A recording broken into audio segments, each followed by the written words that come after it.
Welcome to the Destiny of Manufacturing podcast.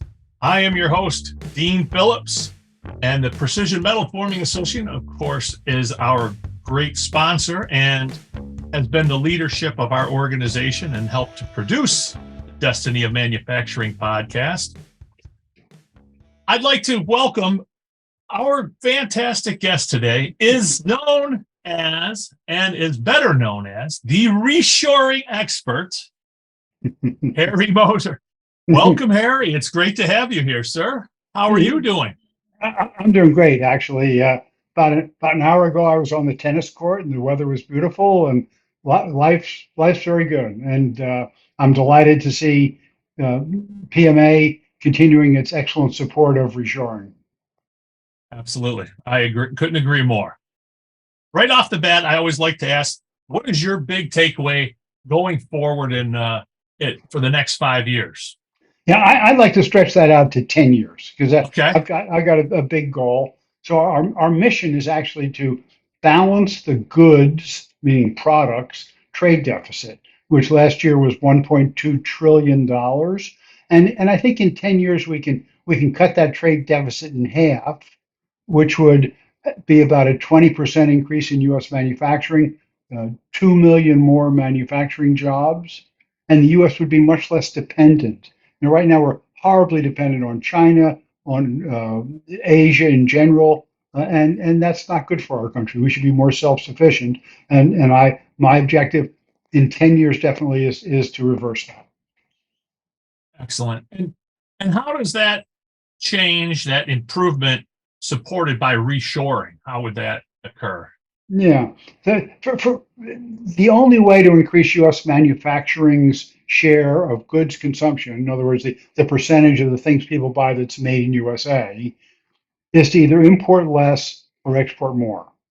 And importing less, which is reshoring, because we're making it here instead of importing it, is a lot easier than exporting more. So we see reshoring as being the pivotal way to achieve that increase in manufacturing. Great. Now, just to let you see how it's actually gone so far, because we've made pretty good progress. Slide number one will show that when I founded the Reshoring Initiative in 2010, in that year about 6,000 jobs were announced to come back, and that's a combination of reshoring by U.S. companies, think General Motors, and FDI, foreign direct investment by foreign headquartered companies, think Toyota or Siemens. So that's gone from 6,000 in 2010 up to 360,000 per year last year. So the rate of jobs coming back is about 60 times what it was 13 years ago. And at the same time, the rate of offshoring, the rate of factories closing and the work moving to somewhere else has fallen dramatically. So we've had a very nice trend going on. When we look at these trends, what is your expectation of the change? What will happen because of that? What do we expect in the long term? Yeah, sort of like what's the benefit, so to speak. Yeah, absolutely. And I think maybe most important is restored national confidence. So after the Second World War, the U.S. was the industrial Goliath of the world, the military, economic, technical, but definitely industrial. We were producing about half of all the industrial output in the world. And the US was very confident, and it was a great place to live. And gradually we've lost that leading role. And China now produces 50 to 100% more product than we do. And I believe that's a major reason for the malaise, the sort of the not quite happy with how things are in the United States. And so I say restored national confidence, reduced budget deficits. We've got budget deficits of $1 trillion or more, $2 trillion a year, stretching on indefinitely, and the country can't afford that to happen indefinitely. It gets too big, it just doesn't work anymore. Income equality. You read about all the time how the rich are getting richer and the middle class is disappearing. Well, a lot of that disappearing middle class was good, solid manufacturing jobs that disappeared, and workers, technicians like tool makers, managers, all kinds of people in there. Those jobs were significantly gone. Defense industrial capability. We're just about out of armaments to send to Ukraine, and there was a simulation done by Congress, one of the congressional committees about dealing with China, and they simulated a war with China over Taiwan. And in 2 weeks, we ran out of missiles, ammunition, et cetera.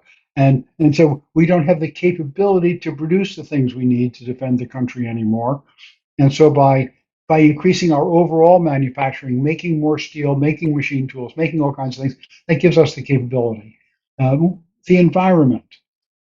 Some people think of manufacturing as negative for the environment, but when when you produce the product here in the U.S. instead of producing it, say, in China and shipping it here, the environmental impact is reduced by 25 to 50%. And so, just as a continuation on that, I think I'll be cooperating with PMA to provide the PMA members a sales tool so that when they're selling their stamped or foreign products against imports, they'll be able to show the customer the benefit for the emissions, for the ESG considerations. So we're not just talking about it; we're trying to do something about it. Fantastic. That's good to hear. Why have we been so slow to respond to the situation with our overseas consumption? Yeah, the the overall reason that we offshored so much, that companies source so much offshore instead of producing or sourcing it here, is price or manufacturing cost. The we have a lot of data comparing, especially China to the U.S. That's where most people are trying to make that decision, and the China FOB price or ex works price is about 30%, 30% lower than the US. And some of the products are 50, 60, 70% lower.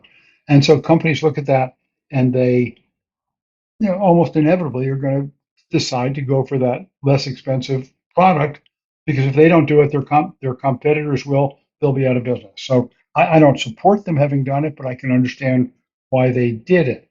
So if you pull up slide number 2. Oh, this is it. Be up there right now. Okay. So we did a study with this is actually the data that we got from our TCO user database, and the horizontal axis is the China price as a percentage of the U.S. price, and at 100 they're equal. That's the vertical red bar, and you can see almost all the cases are to the left of the red bar, and the average of that is about 70%, like I just described. So in almost none of the cases does the U.S. have the advantage based on price. And so as a result, the business schools, the MBAs started to preach companies cutting back to their core competence. They'd say you should do research, you should do marketing, you should do finance, but you've got all kinds of assets tied up in factories. Why don't you just have that work done over in China?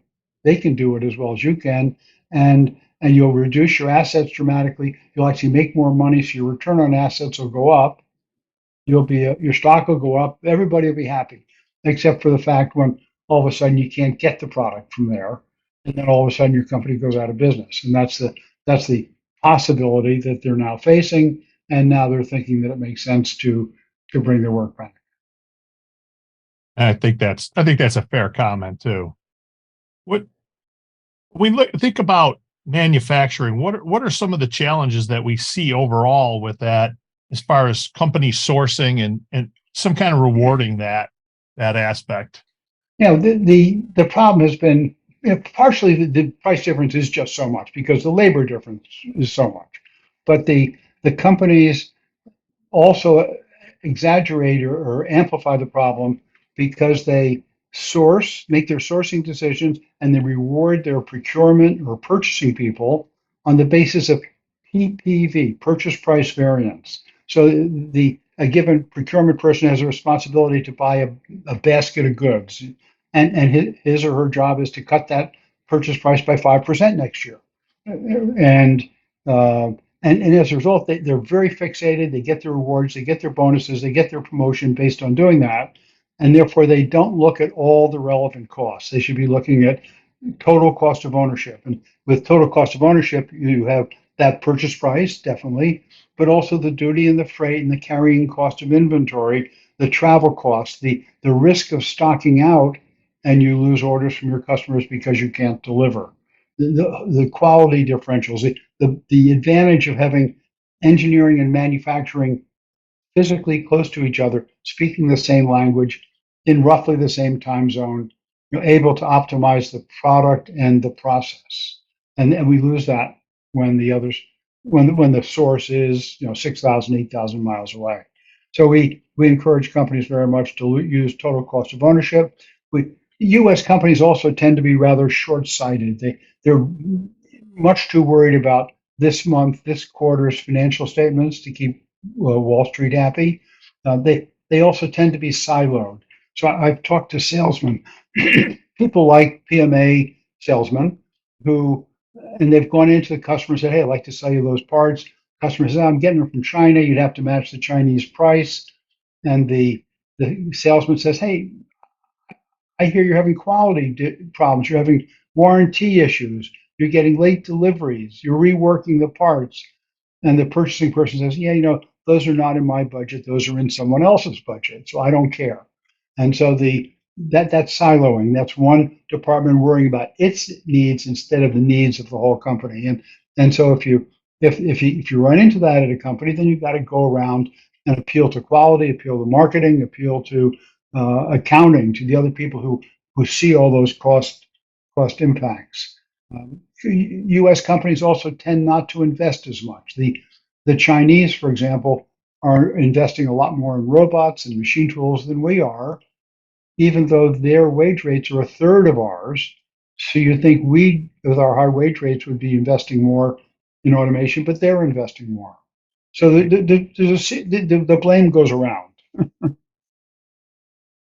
When we think about that, we've talked about before where when the tool and die industry, we had people starting to look at, let's have them build the tool and die for us. Well, one of the issues is the rework on those tool and die issues. And what started to happen was we didn't track the total cost of ownership. And I think that's a great point that you make, because one of the challenges was, yeah, you're saving money on the build cost, but the rework cost is so high on the tool and die after the fact. And maybe the life of the tool and the accuracy of the parts that's produced. Absolutely. And the cost to go and inspect and run off a tool and make sure that yes, it made that part once, but will it make it day in, day out or years? For 10 years. Yeah.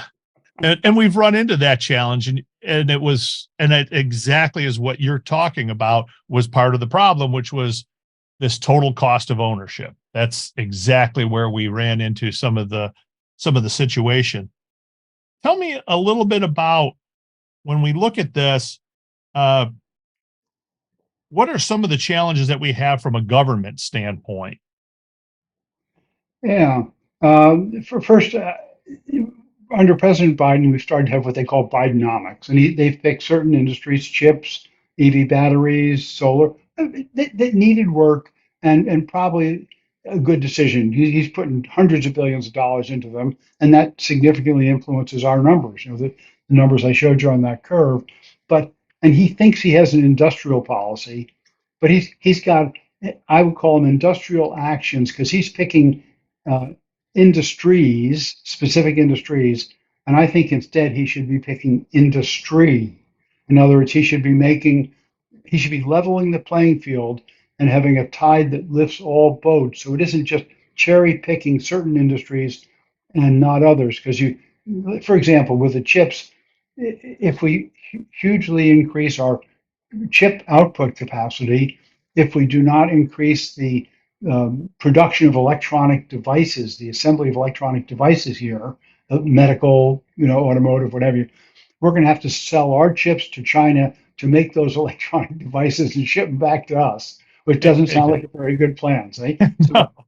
So I want him to focus less on individual industries and focus on industry or manufacturing in general. Second, the government forever, our society forever, has prioritized degrees over training. So if you pull up that next slide, number four, Yep. Here we are. yeah, this is a chart that you can find on dozens of government websites, Department of Labor, Department of Education, states, universities, all kinds of things. And what they say, what it says is that you can't just stop with a high school degree. You got to get university degrees, or you're never going to make it. You'll make $1 million more lifetime income, et cetera, et cetera. And I've been trying for a couple of years now to convince them to put in the average income of a tool and die apprentice or a maintenance person at the, but one with training like an apprenticeship. Once they've graduated, the 40-year-old, 50-year-old who started as an apprentice, and that income is as good on average as a bachelor's degree. But the students don't see that, the school counselors don't see that, the parents don't see that. But when you actually do the math, again, sort of like total cost of ownership, you say, let's see, no couple $100,000 a year for tuition. You start making money when you're 18 instead of when you're 23, say. You spend a lot less on booze than you would if you went away to university. And a lot of people, if the government will present all the correct data to them, a lot of people will understand that becoming an apprentice and working your way up through a PMA company, and then perhaps having the company pay for your associate's degree and maybe even for your engineering bachelor's degree is a much better career than just going off to university and studying whatever you happen to pick up. I'm very focused on that skilled workforce issue. Yeah, I couldn't agree more. My history, I started off, I went to a vocational high school, then went on to college, and to this day I use more of my vocational knowledge and experiences than I ever do my college. It's just the way it works out, you know. Yeah. But nobody tells the kids that. Oh no. That's right. It's we have to support, you know, a lot of times I'm all for following your dreams, but your dreams better have an end goal of a skill set that you can transfer. I think sometimes following your dreams of believing that I should go and follow around one of the Korean bands or something. It's like a decent but not incredibly great high school player believing they're going to make the NFL. No, That's right. It's not going to happen. No, the odds are not in your favor. That's right. If you could pick your, let's say it's your utopian view of what things should look like to turn this all around, to make and improve all of this. What does that look like for you? Let me give you a little background on that. I presented about reshoring at a PMA marketing roundtable in March of this year. And there were about 25 companies present, and about 9 of them had cases of reshoring. And I've got one of those cases to show you here. If you pull up slide number 5. There you go. Okay. And this is a very real case. The work had gone off to China and was brought back because of quality issues. And uh, it's about 1 million pieces a year, so a substantial part. Nice reshoring. So there's the 9 of these 25 that I presented to. I was delighted that many had done so, but my dream is when I do that again in 5 years or 10 years, is that 100% of the PMA members can bring out 10 examples each at $1 million to $2 million each of the work that they've brought back from offshore. That's my dream. That's fantastic. What made you get involved with PMA, by the way? Yeah, it's been a sort of a long story. I founded the Reshoring Initiative back in 2010, and I got the support from AMT, the Machine Tool Association, NTMA, the Machining Association, and PMA. So Bill Gaskins was very supportive. and of us right from the beginning, and PMA has continued to be a very good supporter. And I also have some other background with PMA. I was asked to present about EDM because I used to run an EDM machine company back, for 25 years. And one of your leaders asked me to present about how how how do EDM punches straighten up so they didn't have to be ground. And I showed him how, and actually he then bought about $2 or $3 million worth of my machine. So it was a great time to give a presentation. Um, we also present the National Metalworking Reshoring Award, and the first award, which is co-sponsored by PMA, went to Mitchell Metal Products, which is an excellent PMA member up in Wisconsin. So we've had lots of connections over the years. At the moment, Mike Boland, Dave Klotz, Brad Kuven, very supportive. Working on all kinds of projects together to make things better for PMA members, for PMA, and for the country. Fantastic, Harry. How can people get in touch with you? Uh, reshorenow.org, O-R-G, nonprofit organization. Harry.Moser at reshorenow.org. 847-867-1144. I'd love to hear of your reshoring successes. The only way we can track, like that first chart I showed with the hundreds of thousands of jobs, is to find out about them. And we don't hear, especially about the work that comes back to the contract manufacturers. So love to hear about your successes. And if you've got an opportunity, if you're in a big company and you're trying to convince the management to reshore, if you're at a contract manufacturer, chop shop, and you're trying to convince your customer to let you produce the parts instead of them continuing to buy it offshore, my job is to help you. My job is to train you on TCO, provide you with every tool I can so that you win that battle. And then I've got more cases, and I'm further along on the mission of balancing the goods trade deficit. Absolutely. And we applaud all your hard work now, and I look forward to all the successes in the future. Thank you so much, Harry. Again, I'd like to thank the Precision Metal Forming Association to help put on the Destiny of Manufacturing powered by PMA. Of course, we also want to thank our advocacy arm that gets involved with through One Voice combination between PMA and NTMA, and of course the support of Metalworking or Metal Forming Magazine and all of their hard work. Everybody, thank you so much for all of the things that we do in manufacturing, and let's continue to do them, and let's continue to do them here. With much thanks. Thank you so much, Harry, for being here today. Go out and make it a great day, everybody.